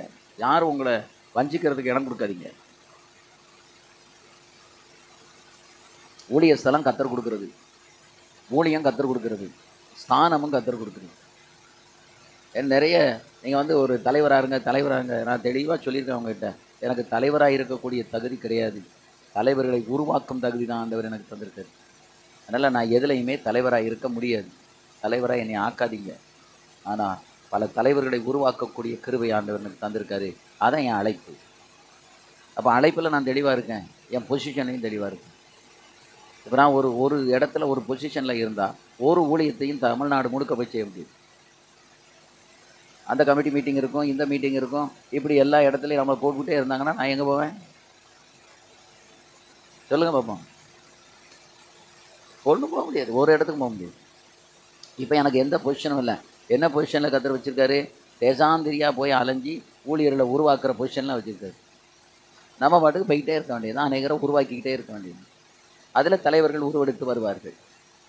அப்போ உங்களை என்ன ஸ்தானத்தில் கத்தர் வச்சுருக்காரு, அந்த ஸ்தானத்தில் நீங்கள் தெளிவாருங்க, தெளிந்த புத்தி உள்ளவர்களாக இருங்க. சிலர் பொசிஷனை பிடிக்கிறதுக்காகவே ஸ்பிரிச்சுவலே விட்டுருவாங்க, தகுதியெல்லாம் இழந்துருவாங்க, சண்டை போட்டுருவாங்க, கேஷ் போட்டுருவாங்க, என்னெல்லாமோ செய்வாங்க. எல்லாத்தையும் போட்டு கடைசியில் எது போயிடும்? ஸ்பிரிச்சுவல் போயிடும். சிலருக்கு அந்த பொசிஷனில் இல்லைன்னா தூக்கம் வராது. அந்த பொசிஷனில் இருந்து உருப்படியாக செயலாற்றுவாங்கன்னா செயலும் ஆட்ட மாட்டாங்க, தூங்கிக்கிட்டே இருக்கணும். அப்படின்னா என்ன? Sleeping mood. அப்படின்னா செயல்படாத ஒரு நிலைக்கு பேர் தான் ஸ்லீப்பிங் மூட்.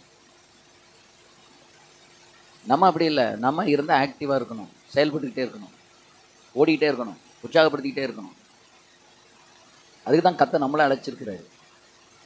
அப்போ பொசிஷன். ரெண்டாவது, சத்தியத்தை போதிப்பதில் தெளிவு இருக்க வேண்டும். நான் இதெல்லாம் நான் போதிப்பேன், தெளிந்த. இப்போ எனக்கு எங்கே வாய்ப்பு இருக்குதோ அந்த சபைகளில் சத்தியத்தை சொல்கிற இடத்துல மட்டும்தான் நான் டேட்டா கொடுப்பேன், போவேன், இல்லைனா போக மாட்டேன். சத்தியத்தை மழுப்புறதுக்கு நமக்கு முடியாது. சத்தியத்தை சத்தியமாக சொல்லணும். அப்போ சத்தியத்தை போதிப்பதில் என்ன இருக்க வேணும்? சத்தியத்தில் தெளிவு இருக்கணும்.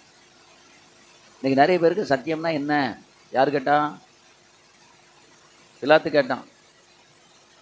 ஆனால் இயேசுநாதர் என்ன செய்யலை? பதில் சொல்லலை. இப்போ உனக்கு சத்தியத்தை சொல்லி இப்போ உனக்கு என்ன ஆக போகுது, நீ என்ன ரசிக்க விட போகிற போனால் அவர் பாட்டு மௌனமாக இருந்துட்டு போயிட்டார். அவன் சத்தியமாவது என்ன? சத்தியம்னா என்ன? சத்தியத்தை தான் பார்த்துக்கிட்டு சத்தியத்துக்கிட்டே கேட்க. தண்ணிக்கு தாகம் எடுக்குமா? தண்ணிக்கு தாகம் எடுக்குமா? எடுக்காது. அதுபோல் சத்தியத்துக்கிட்ட போய் கேட்டுக்கிட்டு இருக்கேன். நானே வழியும் சத்தியமும் ஜீவனமாக இருக்கிறேன்னு சொன்னார். ஆனால் சத்தியமாவது என்னன்னு கேட்கா. எப்பா சத்தியத்துக்கிட்ட தான் நீ பேசிக்கிட்டே இருக்க, ஆனால் உனக்கு தெரியல. பைபிள் கையில் இருக்குது, சத்தியம் எல்லாம் தெரியும், ஆனால் சத்தியத்தை பேச மாட்டோம், மடிக்கிடுவோம். ஐந்தாவது, பெந்தகோஸ்தே சத்தியங்களில் தெளிவு வேண்டும். இப்போ பெந்தகோஸ்தே சத்தியம்னா என்னன்னு நமக்கு தெரியுமா?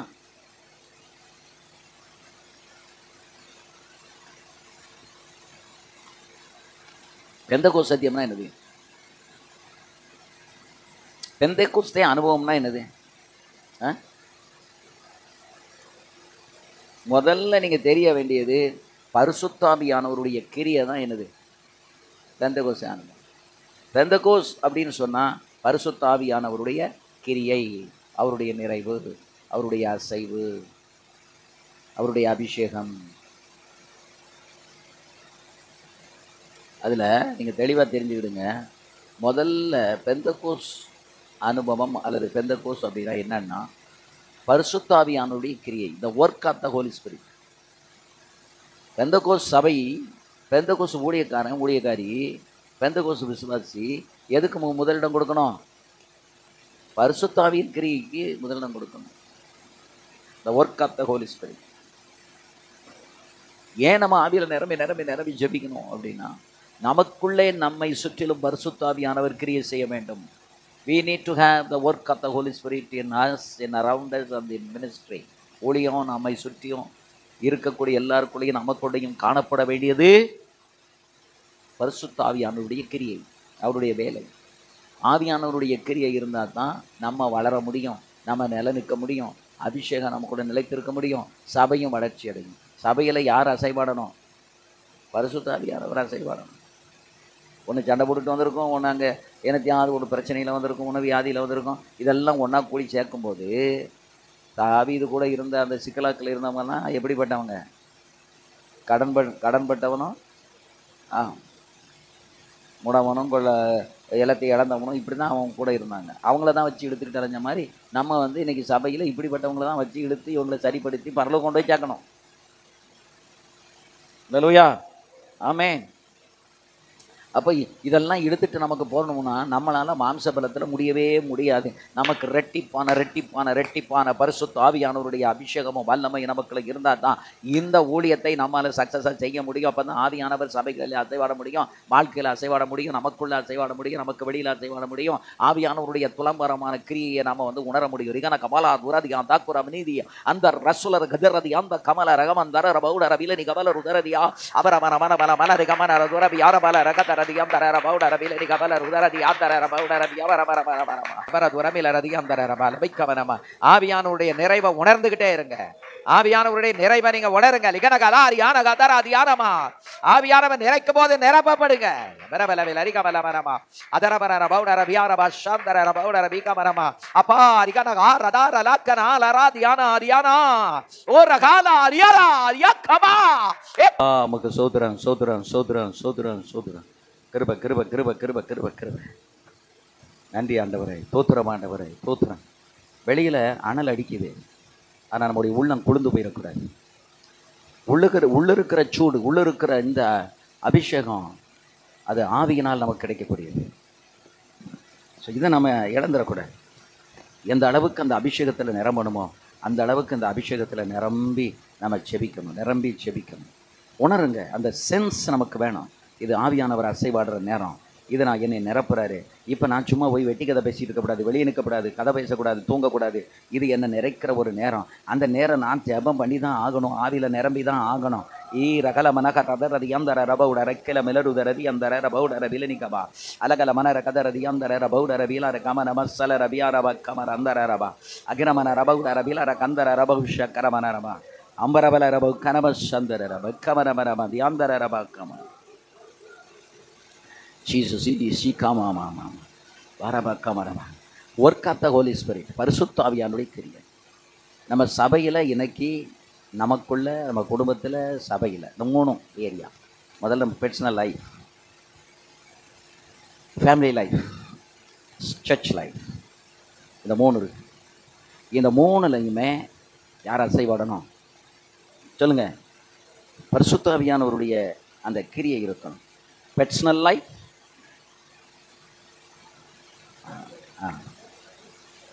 அதை மனசில் வச்சுக்கணும். அதாவது தனிப்பட்ட வாழ்க்கை, ஃபேமிலி லைஃப், அதுக்கப்புறம் வந்து என்னது, சர்ச் லைஃப். அந்த சர்ச் லைஃப்பில் யாருடைய கிரியை இருக்கணும்? சர்ச் லைஃப்பில் பரிசுத்த ஆவியானுடைய கிரியை இருக்க வேண்டும். ஆமென், அல்லேலூயா. ஸோ இதை நம்ம வந்து மறந்துடக்கூடாது. நிறைய பேர் நம்மளை அறியாமல் பின்மாற்றத்துக்குள்ளே போகிறதுக்கு காரணம் என்ன? எதனால் நம்மளை அறியாமல் அப்படி ஒரு இதுக்குள்ளே போயிடுறாங்க சொல்லுங்கள் பார்ப்போம். பரிசுத்த ஆவியினுடைய நிறைவு கிடையாது. தனக்குள்ளே இருந்தால் தான் தன் குடும்பத்தில் இருக்க முடியும். தனக்குள்ளே இல்லை, அந்த நிறைவு இல்லை அப்படின்னா நீங்கள் உங்கள் பிள்ளைகளுக்கு கொடுக்க முடியாது, மனைவி கொடுக்க முடியாது. மனைவிக்குள்ளே நிறைவு இல்லை அப்படின்னா பிள்ளைகளுக்கு கொடுக்க முடியாது, கணவனுக்கு கொடுக்க முடியாது. அப்போ கணவனும் இப்போ பிள்ளைகளும் மனைவியும் எல்லாருமே எதுக்குள்ளே இருக்கணும் சொல்லுங்கள்? எதுக்குள்ளே இருக்கணும்? பரிசுத்த ஆவியினுடைய நிறைவுக்குள்ளே இருக்கணும். அந்த பரிசுத்த ஆவியினுடைய நிறைவுக்குள்ளே நம்ம இல்லை அப்படின்னா நம்ம கண்டிப்பாக வந்து கொஞ்சம் கொஞ்சமாக வந்து கழுதை தெரிஞ்சு கட்டருமா போகிற மாதிரி கீழே போயிடும். அதுதான் ஆவியில் நிரம்பிக்கிட்டே இருக்கணும், அபிஷேகத்தை நிரம்பிக்கிட்டே. ஏன் கத்து நம்மளை நிறைக்கிறாரு? உறக்க நிறைஞ்சது போதும், இனி வேண்டாம் அப்படின்னு நிறுத்திடலாமே. எப்பெல்லாம் நம்ம ஜெபிக்கிறோமோ அப்பெல்லாம் நம்மளை நிறைத்து கொண்டே இருக்கிறார். காரணம் என்ன? நிறைத்து கொண்டே இருப்பதுக்கு காரணம் என்ன? இன்னும் அளவில்லாமல் நிறைந்து கொண்டே இருக்க வேண்டும். நம்ம முட்டாளாக இருந்தால் கூட அபிஷேகம் இருந்துச்சு அப்படின்னா நம்ம அந்த முட்டாளை கூட அறிவுள்ளவனாக மாற்ற அந்த அபிஷேகத்துக்கு முடியும். அதை மட்டும் நீங்கள் மனசில் வச்சுக்கணும். நான் படிச்சிருக்கேன்னு சொல்லிட்டு எனக்கு ஆவி வேண்டாம், அபிஷேகம் வேண்டாம், அது போதும், அந்த நினைப்பு வரக்கூடாது. பேதையும் திசை கெட்டு போவதில்லை. ஏன்?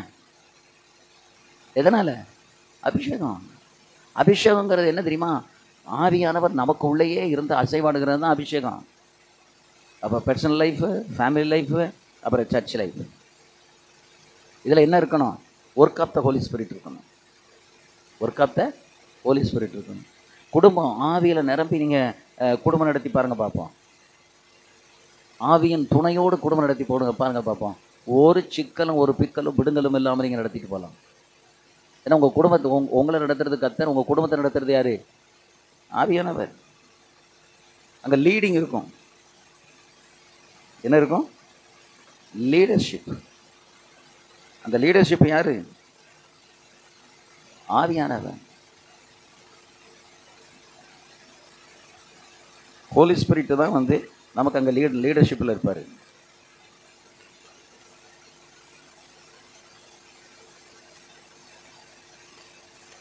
ஹோலி ஸ்பிரிட் வந்து லீடர்ஷிப்பில் இருப்பார்.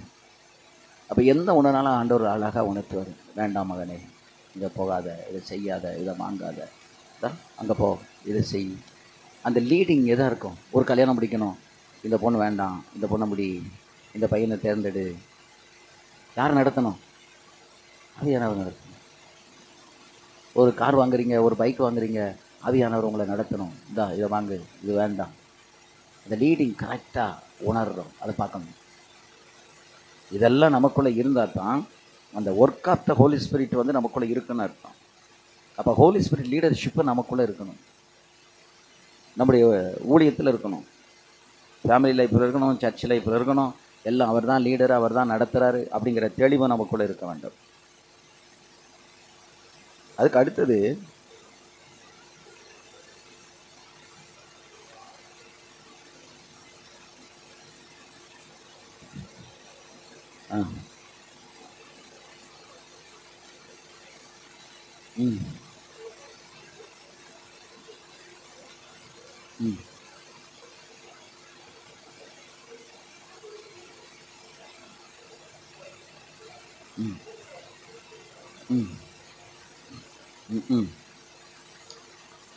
இதில் வந்து என்ன உங்களுக்கு என்ன, எபிரேயர் 6:1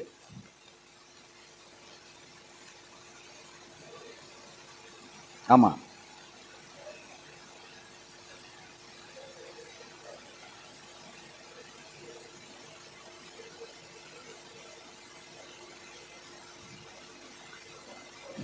ஆமாம். அதாவது அப்படின்னா என்ன அர்த்தம்னா, நீங்கள் இலக்க திரும்பத்தானே போனப்போ போட்ட அஸ்திவாரம் நல்லா இருந்தால் கட்டிக்கிட்டே போகலாம். அஸ்திவாரம் பிடிக்கிட்டு போயிட்டுனா, ஒரு வெள்ளம் வந்துச்சு பிடிக்கிட்டு போயிட்டு, ஒரு உபத்திரம் வந்துச்சு பிடிக்கிட்டு போயிட்டு, ஒரு சோதனை வந்துச்சு பிடிக்கிட்டு போயிட்டு, இப்போ இப்படியே நம்மளை விட்டு பிடிங்கிட்டு போனால் திரும்ப என்ன போடணும்? அஸ்திவாரத்தை போடணும். இப்போ மனம் திரும்பி கரெக்டாக நீங்கள் செய்துக்கிட்டே இருந்தால் திரும்ப மனம் திரும்புதலை பற்றி பேசணுமா? உங்கள் ரட்சிப்பை நீங்கள் இழந்துட்டீங்கன்னா போடணும். இப்போ நீங்கள் உங்களுக்குள்ள ரட்சிப்பு இருக்குது, நீங்கள் ஒரு சின்ன மிஸ்டேக் பண்ணிட்டீங்க, ஆட்டோமேட்டிக்காக ஆவியானவர் உங்களோட இடைப்படுவார். நீங்கள் என்ன பண்ணுவீங்க? அவங்கள்ட்ட போய் மன்னிப்பு கேட்பீங்க. சாரி, நான் தெரியாமல் செஞ்சுட்டேன், நான் தெரியாமல் பேசிட்டேன், மன்னிச்சுக்கிடுங்க. இது யாருடைய வேலை? பரிசுத்த ஆவியானுடைய வேலை. இப்போ நான் என்ன தப்புன, நான் எதுக்கு கேட்கணும் அப்படிங்க எதிர்த்துனீங்கன்னா நீங்கள் எதை இழந்துட்டீங்க?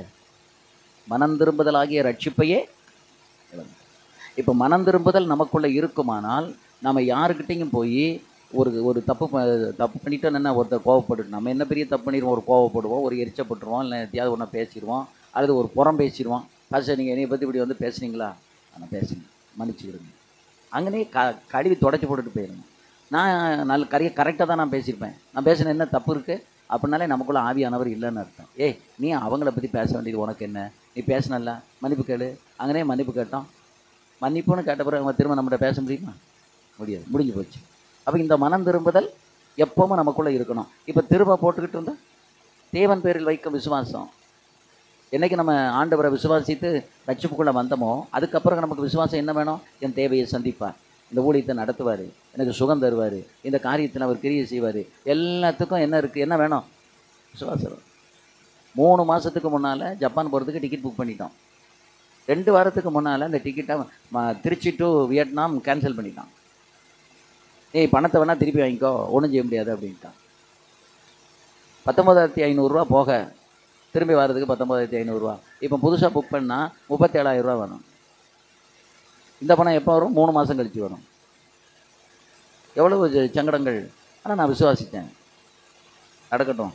ராஜன் அதுக்கு டெய்லி ட்ரை பண்ணிக்கிட்டே இருந்தான். அவன் ஃபோன் பண்ணி பேசிக்கிட்டு மெயில் அனுப்பிட்டு வச்சுக்கிட்டே இருந்தான். கடைசியில் போன வாரம் தான் அதுக்கு ஒரு முற்றுப்புள்ளி வச்சு, கொச்சியிலேருந்து உங்களுக்கு அதே டிக்கெட்டை மாற்றி தரோம், நீங்கள் ஞாயிற்றுக்கிழமை புறப்பட வேண்டியதை திங்கக்கிழமை புறப்படுங்க அப்படின்னு சொல்லி whole sector Kochi to Vietnam, Ho Chi Minh city, அங்கே இருந்து கனிடா, டோக்கியோ, அந்த செக்டாரை ஃபுல்லாக திரும்ப மாற்றி கொடுத்தான். இப்போ நமக்கு என்ன வேணும்? விசுவாசம் வேணும். ஒரு பக்கம் விசுவாசிக்கிறோம், ஒரு பக்கம் முயற்சி பண்ணிகிட்டு இருக்கோம், ஒரு பக்கம் அவங்ககிட்ட பேசிக்கிட்டு இருக்கிறோம். இன்னொரு பக்கத்தில் விசாவுக்கு எல்லாம் போய் முந்தா நாள் விசா வந்துட்டு அவங்க சொல்லிட்டாங்க, நீங்கள் டிக்கெட்டை இது பண்ணுங்கள், அந்த டைமுக்குள்ளே போடுங்க, நாங்கள் வந்து உங்களுக்கு விசா எடுத்து தந்துடுவோன்ட்டாங்க. அவங்க எல்லாத்துலேயும் என்ன வரும்? ஒரு பிரச்சனை வரத்தான் செய்யும். அப்போ என்ன வேணும்? விசுவாசம் வேணும். இது எனக்கு நடக்கும். இப்போ பாசமாக இதை கட்டிகிட்டே இருப்பாங்க, டிக்கெட் சரி ஆகிட்டே. இப்போ எங்கேருந்து போகிறோம் அது தெரியாது. திருச்சியில் இருந்தால் கொச்சியில் இருந்தானே தெரியாது. ஆனால் என்ன ஆகிட்டு? சரி ஆகிட்டு. விசுவாசம். அப்போ விசுவாசங்கிறது சாக போகிறதுக்கு ஒரு நாளைக்கு முந்தைய கூட நமக்கு விசுவாசம் வேணும். இழக்கிறதுக்கு வாய்ப்பு இருக்குது. நாளைக்கு சாக போகிறோம்னா இன்றைக்கும் நமக்கு எது போயிடும்? விசுவாசம் போயிடும். அப்போ இன்றைக்கி நம்ம எதில் இருக்கணும்? அதைத்தான் பவுல் சொன்னார், என் ஓட்டத்தை நான் முடித்தேன், என் விசுவாசத்தை நான் காத்துக்கொண்டேன். நான் சாகும்போதும் என் விசுவாசம் என்னை கர்த்தர் பரிபூர்ணமாக அவர் ராஜ்யத்தில் கொண்டு போய் சேர்ப்பார், தூதர்கள் புடைசூட நான் போவேன் அப்படிங்கிற அந்த நம்பிக்கை, அந்த அந்த அந்த ஒரு விசுவாசம் நம்ம கூட இருக்கணும். எனக்காக நீதியின் கிரீடம் வைக்கப்பட்டு இருக்கிறது, நிச்சயம். அடுத்தது ஸ்நானங்களுக்கு அடுத்த உபதேசம், அதான் உடன்படிக்கை. நம்ம உடன்படிக்கையை தொலைச்சி போட்டு என்ன பண்ண போகிறோம்? இந்த உடன்படிக்கையில் என்ன செய்யணும்? ஞானசானம். நீங்கள் தப்பு பண்ணிட்டீங்கன்னா ஞானசானம் அங்கே பிரேக் ஆயிருமே, போயிருமே. ஞானசானம் நமக்கு இப்போ ஸ்நானங்களுக்கு எடுத்த உபதேசம் என்ன? ஞானசானம் எடுத்த பிறகு தப்பு தண்டா பண்ணக்கூடாது, பேசக்கூடாது, போகக்கூடாது, வரக்கூடாது, இப்படி இருக்கணும் அப்படிங்கிறது தான் ஸ்நானங்களுக்கு அடுத்த உபதேசம். அதை ஞானசானம் எடுத்த அடையாளமே இல்லாமல் திருடிக்கிட்டு, சண்டை போட்டுக்கிட்டு, வாக்குவாதம் பண்ணிக்கிட்டு, தர்க்கம் பண்ணிக்கிட்டு, இன்றைக்கி அதிகமான வாக்குவாதம், அதிகமான தர்க்கம் எங்கே இருக்குது தெரியுமா? பெந்தகோஸ்து குடும்பங்களில் இருக்குது, அது ஊழியக்காரங்களுக்குள்ளே இருக்குது. இதை நான் வெட்கப்படும்படியாக நான் சொல்லுகிறேன். நமக்குள்ளே என்ன இருக்கக்கூடாது? ஆபிரகாம் சொன்னான், நீயும் நானும் சகோதரர்கள், நம் சகோதரர், நமக்குள்ள என்ன வேண்டாம்? ஸ்பிரிச்சுவல் யார்? விட்டு கொடு. யார் ஆவிக்குரியவங்களா இருக்காங்களோ அவங்க விட்டு கொடுக்கணும். அவன் விட்டு கொடுத்தானே அந்த கேள்வியெல்லாம் கேட்க முடியாது. நீ ஸ்பிரிச்சுவலாக நீ விட்டு கொடு. அந்த ஸ்பிரிச்சுவலுக்கு தான் அங்கே மதிப்பு. அதே மாதிரி கைகளை வைக்குதல். இந்த கைகளை வைக்கிறதுல எவ்வளோ பெரிய ஆபத்து இருக்குன்னு நிறைய பேருக்கு தெரியாது. சடார்னு வந்து எல்லார் மேலே என்ன வச்சிடக்கூடாது? கையை வச்சிடக்கூடாது. யார் உங்கள் தலைமையிலையும் கை வைக்கிறதுக்கு நீங்கள் விடக்கூடாது. உங்கள் ஆவிக்குரிய தகப்பன் அல்லது நீங்கள் தலைவனாய் வைத்திருக்கிற இவர்களை தவிர வேறு யாரும் உங்கள் தலையில் கை வைக்கிறதுக்கு என்ன செய்யக்கூடாது? அனுமதிக்கக்கூடாது. என் தலையில் வந்து எனக்கு உயிருக்குயிராக நேசிக்கிற மிஷினரி பென்னானிகிராஃப் கூட என் தலையில் கை வைக்கப்படலை. நான் லேவியர்மாவில் 4000 5000 பேருக்கும் ஆலிவாயில் வச்சு தொட்டு எல்லாருக்கும் அவர் ஜெபம் பண்ணுறாரு. கடைசியில் அப்படி தொட்டு என் தலையில் வைக்க வந்தார். நான் விலகிட்டேன். I'm sorry, only pastor Rajendran can lay his hand upon me. ஒன்று ஓகே, ஆல் ரைட் அப்படின்னு டிஷ்யூ பேப்பர் எடுத்து என்னையை தொடச்சி போட்டுட்டு நான் தான் அவரை கூட்டிகிட்டு போகிறேன். நீ ஏன் கையை தலையில் வைக்கக்கூடாதுன்னு எப்படி சொல்லலாம்? நான் இவ்வளோ பெரிய லேவியர்மாம் ஸ்பீக்கரு, இவ்வளவுக்கு நான் தான் 10 லட்ச ரூபா கொடுக்கேன், நீ எப்படி உன் தலையில் கை வைக்கக்கூடாதுன்னு சொல்லலாம்? அவர் என்ன சண்டையாக போட்டார்? நான் அவர் க்ளீனாக சொல்ல, I'm sorry brother, only my spiritual father pastor Rajendran can lay his hand upon me. Okay okay okay. நமக்குள் வாக்குவாதம் வேண்டாம். அதே மாதிரி கைகளை வைக்குதல், எல்லார்ட்டையும் தலையை கொண்டு போய் கொடுத்துக்கிட்டு இருந்தால் எல்லாரும் தலையில் கை வச்சு விட்ருவாங்க. யார் யாருக்குள்ளே என்ன ஆவி இருக்குன்னு உங்களுக்கு என்ன தெரியும்? நீங்கள் ஆவியில் அப்டுடேட்டாக இல்லை அப்படின்னா அங்கே இருக்கிறது இங்கே ட்ரான்ஸ்ஃபர் ஆகிடும். நீங்கள் அபிஷேகத்தை நிறைஞ்சிருந்தால் இங்கே இருக்கிறது அங்கே ட்ரான்ஸ்ஃபர் ஆகும். அந்த ஆவிகளை எதிர்த்து நிற்கக்கூடிய ஆவி நிறைவு நமக்குள்ளே இருக்கா? தலைவர்கள் தான், தலைவர்களுக்குள்ள சரியான ஆவி இருக்கான்னு கண்டுபிடிக்கணும்ல. அவங்ககிட்ட இருக்கிற அபிஷேகத்தை கொடுத்துருவாங்க. எலியாவினுடைய சால்வையை தூக்கி எலிசா மேலே போட்டான். அந்த சால்வையில் அவன் பேசலை, ஒன்றும் செய்யலை. சால்வை மேலே விழுந்த உடனே அவன் பின்னாடியே ஓடி வந்துட்டானே.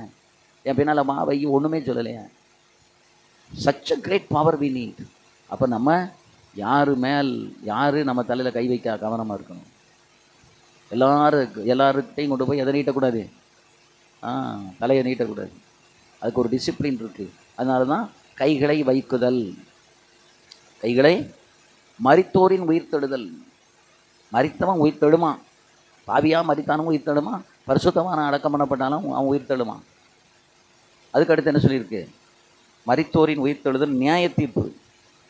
ஒருவன் ஒரே தினம் பிறப்பதும் பின்பு மரிப்பதும் நியாய தீர்ப்படைவதும் அவனுக்கு என்ன செய்யப்பட்டிருக்கு? நியமிக்கப்பட்டிருக்கிறது. என்பவைகளாகிய அஸ்திபாரத்தை மறுபடியும் போடாமல் பூரணராகும்படி கடந்து போவோம். ஏன்னு கேட்டால் திரும்ப திரும்ப பேசினதையே பேசிகிட்டு இருக்கணும், சொன்னதையே சொல்லிக்கிட்டு இருக்கணும்னா அங்கே வந்து அஸ்திபாரமெல்லாம் பிடுங்கப்பட்டு போயிடுச்சு, வளர்ச்சி இல்லை. இப்போ வளர்ந்துக்கிட்டு இருக்கிறவங்களுக்கு அதுக்கேற்றவாறு பேசணும். புதுசாக இன்றைக்கி காலையில் நான் காரில் வரும்போது ஜோயனாட்ட பேசிட்டு வந்தேன். அங்கே எத்தனை நாள் மீட்டிங், என்னென்ன மீட்டிங், 3 ஞாயிற்றுக்கிழமை 3 மீட்டிங், ஒரு உபவாசம் ஜெபம் ஒன்று புதுசாக துவங்குறோம், அதுக்குரிய ஒரு மீட்டிங். ஆனால் இங்கே வந்து ரொம்ப சிம்பிளாக பேசணும். நீங்கள் நம்ம சர்ச்சில் பேசுகிற மாதிரி ஆழமாக பேசிடக்கூடாது. சரி, அப்போ இப்போ சிம்பிளாக இனிமேல் தான் ப்ரிப்பேர் பண்ணணும். ஏன்னா நமக்கு எல்லாமே எப்படி பழகிட்டு, ஆழமான சத்தியங்களை பேசி பழகிட்டு. இப்போ நம்ம ரொம்ப லைட்டாக அந்த சுவிசேஷன் சொன்ன மாதிரி, கதை சொன்ன மாதிரி இப்போ நம்ம என்ன செய்யணும், நம்ம திரும்ப ஒரு 3 மெசேஜை நம்ம எடுத்து வைக்கணும். ஏன்னா நம்ம ஆழமாக பேசினா அவங்களுக்கு இருக்கிறது தான் ஜப்பான், வாங்கிறது தான் கை நிறைய சம்பளம். ஆனால் ஆவிக்குள்ளே எப்படி இருக்காங்க, ரொம்ப லெகுவாக இருக்காங்க. கூழ் தான் கொடுக்க முடியும், பிரியாணி கொடுக்க முடியாது. தரமான ஆகாரமெல்லாம் கொடுக்க முடியாது, தரமாக இருந்தால் தானே கொடுக்க முடியும். ஆமாம். ஆக இந்த இந்த இந்த உபதேசங்கள் இருக்க இதுதான் அஸ்திபாரமாகிய அஸ்திபாரத்தை மறுபடியும் போடாமல் பூர்ணராகும்படி என்ன செய்ய கடவுமாக கடந்து போவோமாக. அப்படின்னா வளர்ந்துக்கிட்டு போவோம், மேலே எழும்பி போவோம். திரும்ப திரும்ப இதிலே நீ சின்ன பிள்ளை மாதிரி உட்காந்துக்கிட்டு இருக்காத, கிண்ணத்தை வச்சு ஊட்டின மாதிரி. இன்றைக்கி எல்லாருக்கும் அப்படி தான். நான் கொண்ட மட்டும் சொல்லிட்டேன், இதுக்கு ராஜபாளையத்துலேயும் இதை தெளிவாகவே பேசிட்டேன். கொடுக்குறவங்களாக மாறுங்க, வாங்குறவங்களாக இருக்காதீங்க. அது உங்களுக்கு வளர்ச்சியே கிடையாது. ஒரு தோசைக்கல்லுக்கும் ஒரு சட்டிமானைக்கும் ஒரு பேக்குக்கும் போய்கிட்டு நீங்கள் முண்டிக்கிட்டு அடிச்சுக்கிட்டு நின்னீங்கன்னா கேவலம். நீங்கள் 2 பேருக்கு பேக் வாங்கி கொடுக்கணும்னு நினைங்க. இந்த வருஷம் நான் 2 பேருக்கு 2 டைரி வாங்கி கொடுக்கணும், 2 பேக் வாங்கி கொடுக்கணும் நீங்கள் நினைங்க. எங்களெல்லாம் அப்படி தானே உருவாக்குனாங்க. இன்றைக்கி எனக்கு கொடுத்து கெடுக்கலை, எனக்கு கொடுக்க வச்சதுனால இன்றைக்கி நான் மாதம் 50,000 ரூபா இந்த ஊழியத்துக்கு செலவு பண்ணிக்கிட்டு இருக்கேன். எப்படியோ ஆண்டவருடைய காலை கையை பிடிச்சி எனக்கு ஒரு காணிக்கை எங்கேயாவது வந்துடும், போகிற போக்கில் வந்துடும். அந்தக்கள் அதை வாங்கி இங்கே வர்றதை வாங்கி அங்கே கொடுக்க, அங்கே வாங்க இங்கே கொடுக்க, இப்படி ஒவ்வொரு இடத்துலையும் கொடுத்துட்டு ஊழியத்தை செஞ்சுட்டு போய்கிட்டே இருக்கோம். என்ன இருக்குது, விசுவாசம் இருக்குது. என்ன இருக்குது, விசுவாசம் இருக்குது. விசுவாசத்தினாலே நீதிமான் பிழைப்பான். அந்த விசுவாசத்தை நமக்குள்ளே மறிக்க விடலை. அந்த விசுவாசத்தை நம்ம அபியாசப்படுத்திக்கிட்டே இருக்கோம். அப்போ அதுபோல் நம்ம வளர்ந்துருக்கோம். நம்ம இப்போ வந்து அந்த முன்ன நிலைமையில் இல்லை அப்படின்னா எல்லாத்துலேயுமே நீங்கள் வந்து ஒரு முன்னேற்றத்தை காண்பிக்கணும். ஒரு முன்னேற்றத்தை காண்பிக்கணும். இப்போ முன்னேற்றத்தை காண்பிக்கல, அதையே தான் கெடுக்கிட்டே இருக்கும், அதே தான் இருக்கும், அப்படியே தான் இருக்கும். அப்படின்னா முன்னேற்றம். ஒரு பேஷண்ட்டை ஐசியூவில் கொண்டு வச்சுட்டு டாக்டர்கிட்ட என்ன கேட்போம், ஏதாவது முன்னேற்றம் இருக்கா, கேட்கமா இல்லையா? சிலர் ஐசியூக்கே போயிடுறாங்க ஊழியத்தில், சீரியஸ் ஆகி அந்த ஆகல போயிருக்காங்க. முன்னேற்றம் இருக்கா? முன்னேற்றம் இல்லை. விசுவாசம் செத்து போச்சு. நீங்கள் விசுவாசிங்க, விசுவாசித்தால் நாம் தேவனுடைய மகிமையை காணலாம். விசுவாசமே உலகத்தை ஜெயிக்கிற ஜெயம். விசுவாசம் இருக்கணும், ஆவியானுடைய லீடிங் இருக்கணும், விசுவாசம் இருக்கணும், துணிச்சல் இருக்கணும். நீ நினைக்க மாட்டானா உனக்கு ஒரு காரியத்தை செய்ய ஒருத்தன் அங்கே கத்தரை அனுப்புவார். அவன் ஆவிக்குள்ளே இருந்தான்னா அதை செய்துட்டு போயிடுவான். இல்லையா போச்சு. அப்போ நம்ம எப்போவுமே எதில் இருக்கணும், ஆவிக்குள்ளே இருக்கணும். லீடிங் அவர் நடத்துகிறாரு. இப்போ நான் பேசிக்கிட்டே இருக்கேன், எனக்கு பேச முடியல, அபிஷேகத்தில் நிரம்பணும்னு என் உள்ளத்துக்குள்ளே ஆவியானவர் இறங்குறாரு. நான் அதை நிறுத்திட்டு திரும்ப திரும்ப வார்த்தையை சொன்னால் நான் உளறிக்கிட்டு தான் இருக்கணும். இப்போ நம்ம உளறது இல்லை. நம்ம என்ன செய்யணும், ஆவியில் நிரம்பணும். இப்போ நான் நிரம்பாமல் நீங்கள் நிரம்புங்கன்னா எப்படி சொல்ல முடியும்? எனக்குள்ளே எனக்குள் நிரம்பி வழிவது தான் உங்களை நிரப்ப வேண்டும்.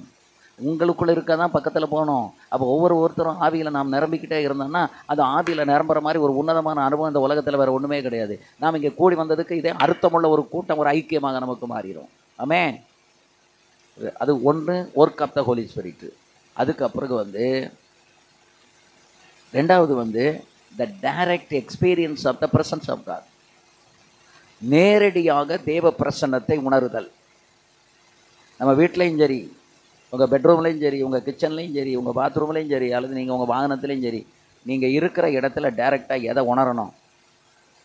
தேவ பிரசன்னத்தை.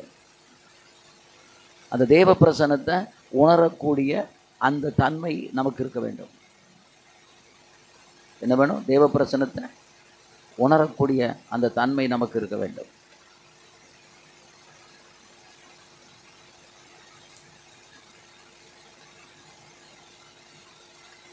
அதான் ரெண்டாவது நாம் அறிய வேண்டிய காரியம். Direct experience of the presence of God. தேவ பிரசன்னத்தை நாம் அனுபவிக்கக்கூடிய அனுபவம், நேரடியாக அனுபவிக்கக்கூடிய அனுபவம் நமக்கு அதுதான் பெந்தகோஸ்து எக்ஸ்பீரியன்ஸ், தேவ பிரசன்னம். எப்பவுமே நம்ம எதுக்குள்ளே இருக்கணும்னா தேவனுடைய பிரசன்னத்துக்குள்ளே இருக்கணும். அதான் சகோதரர்கள் ஒருமித்து வாசம் பண்ணுவது எத்தனை இன்பமும் நன்மையுமாய் இருக்கிறது. ஒருவருக்கொருவர் பேசிக்கொள்வார்கள், கர்த்தர் அதை உற்று ஆவிக்குரியவங்க உட்கார்ந்து பேசுகிறாங்க அப்படின்னா அதுக்குள்ளே இருக்கிறது ஒரு பெரிய ஆசீர்வாதமும் மகிமையும். ஆமென். அப்போ அந்த தேவ பிரசன்னத்தை நம்ம டைரெக்டாக நம்ம உணரணும். ஏப்ரல் 3ஆம் தேதி நாகப்பட்டினத்தில் ஒரு கல்யாணம் நடத்துகிறேன். அந்த கல்யாணத்தில் வந்து அப்படியே தேவ பிரசன்னம் இருந்ததை நான் முகமுகமாக கண்டு சந்தோஷப்பட்டேன். நம்ம கூடி இருக்கிறது இல்லை, அங்கே யார் இருக்கணும்? தேவ பிரசன்னம் இருக்கணும். அப்போ தான் அந்த பொண்ணு மாப்பிள்ளையை ஆசீர்வதிக்கப்படுவாங்க.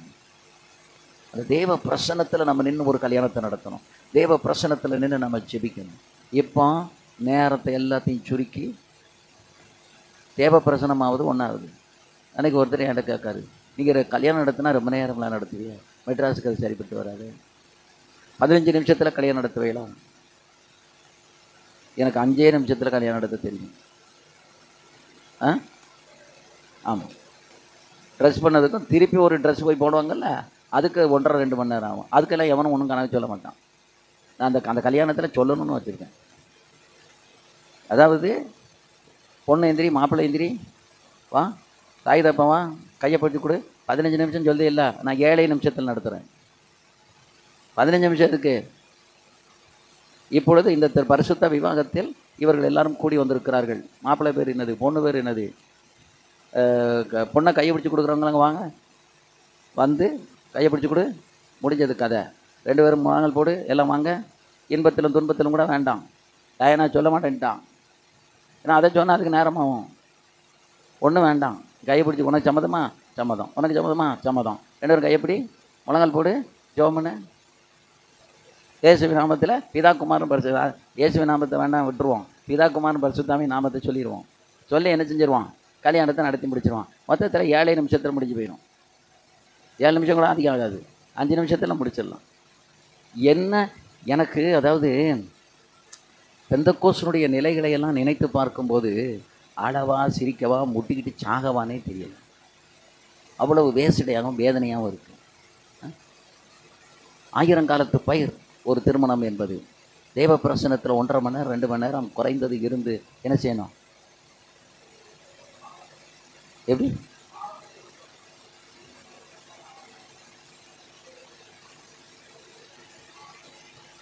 பாரம்பரியம் இன்னைக்கு வரலப்பா, நான் ரட்சிக்கப்பட்ட அன்னைக்கே பெந்தகோஸ்துக்குள்ள வந்துட்டு உனக்கு நிறைய விஷயம் தெரியாது.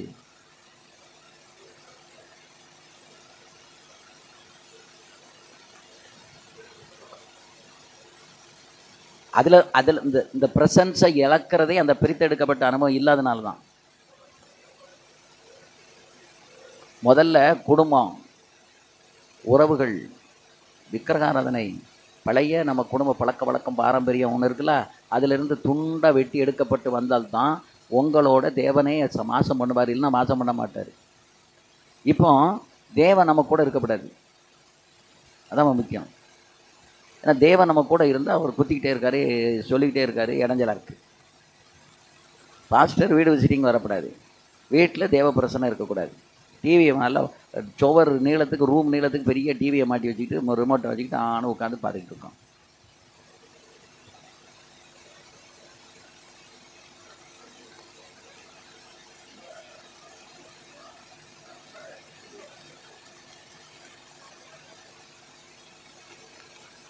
அதாவது இன்னைக்கு ஜெபிக்கிறதுக்கோ பிரசங்கம் பண்ணுறதுக்கோ கூட 2 வார்த்தைகளை சொல்கிறதுக்கோ சத்தியத்தை சொல்கிறதுக்கு, இத்தனைக்கும் இதை எங்களை சொன்ன பாஸ்டர் நல்ல பெந்தகோஸ்து சத்தியத்தை கை கொள்ளுகிற பாஸ்டர்.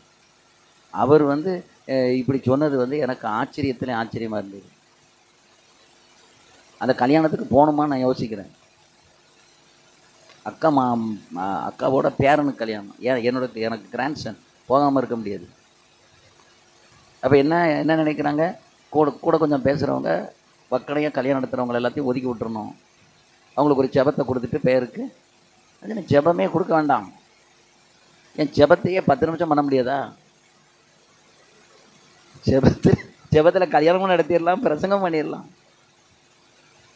உட்காந்து பரிசுத்த ஆவியில் நடத்திட்டா என்னாச்சு? எல்லாம் ஆவியில் நிரம்பு அப்படின்னா தான் ஆவியில் நிரம்பிடுவோமே. பெந்தகோஸ்காரங்க அபிஷேகம் பெற்றவங்க ஆவியில் நிரம்புவாங்க, மற்றவங்க கொட்டை கொட்டை முடிச்சுக்கிட்டு இருப்பாங்க.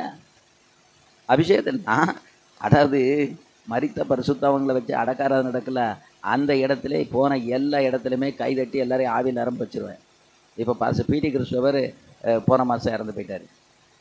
திருச்சியில் நான் விழுப்புரத்தில் இருக்கு கேட்ட உடனே நான் திருச்சிக்கு வந்துட்டேன். நேரம் அடக்காரதனைக்கு போனேன். அப்போ எனக்கு ஒரு 10 நிமிஷம் பேசுறதுக்கு வாய்ப்பு கொடுத்தாங்க. நானும் பேசிட்டு, நீங்கள்லாம் இவர் பரலோகத்துக்கு அனுப்புன மாதிரி நீங்கள் இருக்கலை, என்னமோ அவர் எங்கேயோ போயிட்டாருங்க மாதிரி கவலையாக உட்காந்துருக்க மாதிரி இருக்குங்க, கையை தட்டி ஆவியில் நிரம்புங்கன்னா எல்லோரும் கையை தட்டி நல்ல ஒரு ஆவியின் நிறைவில் நிரப்பி அந்த கீழே இறங்கிட்டேன். இவ்வளோ நாள் நம்ம பேசுனது அவர் பரலோகத்துக்கு போனோம். இப்போ பரலோகத்துக்கு போயிட்டார். இப்போ நம்ம உட்காந்து அழுதுகிட்டு இருக்கோம். அப்போ பரலோகத்துக்கு போனது என்ன அர்த்தம் இருக்குது? பரலோகத்துக்கு போன ஒரு ஆளை நினச்சி சந்தோஷம் எல்லாம் படணும். இவ்வளோ நாள் இருந்து நிறைய 300 சபைகளை கட்டியிருக்காரு, ஒரு 29 நாடுகளுக்கு போயிருக்காரு, எத்தனையோ கோடிக்கணக்கான டிராக்ட் அடித்து கொடுத்துருக்காரு. நல்ல ஊழியம், கிராமமாக போய் கிராமத்தின் மேலே ஒரு தரிசனம், சாகிற வரைக்கும் அந்த தரிசனம் அவரை விட்டு போகலை. அப்படிப்பட்ட ஒரு நல்ல பரிசுத்தவான் தன்னுடைய ஓட்டத்தை முடித்து பரலோகத்துக்கு போயிருக்காருன்னா என்ன களிப்பும் சந்தோஷமாக நம்ம இருந்து அதை அவரை வழி அனுப்பி வைக்கணும். அவர் போயிட்டார். சரீரங்க இருக்க அந்த சரீரத்தை கொண்டு போய் புதைக்கிறதுக்கு அவர் சந்தோஷமாக கொண்டு போய் புதைக்கணும்ல. எப்படி அந்த direct experience of the presence of God. அன்றைக்கி அது ஏன் உணர முடியலைன்னா, நமக்குள்ள 1008 காரியங்கள் உள்ளே கிடக்கு. இவைகள் உள்ளே இருக்கிற வரைக்கும் தேவ பிரசனத்தை உணர முடியாது. நீங்கள் தேவ பிரசனத்தை உணரணும்னா உங்கள் இருதயம் சுத்தமாக இருக்கணும். உள்ளுக்குள்ளே எந்த அசிங்கமும் இருக்கக்கூடாது, தேவையில்லாதது எந்த ஒன்று இருக்கக்கூடாது. அப்படி இருந்தால் மட்டும்தான் நம்முடைய இருதயமானது என்ன செய்யும்? கர்த்தர்வால இருக்கும். அவர் பிரசனத்தை நம்ம உணர முடியும். இல்லைன்னா பிரசனத்தை உணர முடியாது. ஆகவே கர்த்தர் நம்மை ஆசீர்வதிப்பாராக. நான் இதில் இப்போ முடிக்கிறேன். இதை மீதி இன்னும் நிறைய பாயிண்ட் இருக்குது. இதை எடுத்து பேசினா நமக்கு இன்னும் 2.5 மணி நேரம் ஆயிரும். அதனால் நான் இந்த காரியங்களை இதோடு நான் நிறுத்திக் கொள்கிறேன். கர்த்தர் நம்மை ஆசீர்வதிப்பாராக. ஆமென். Yeah.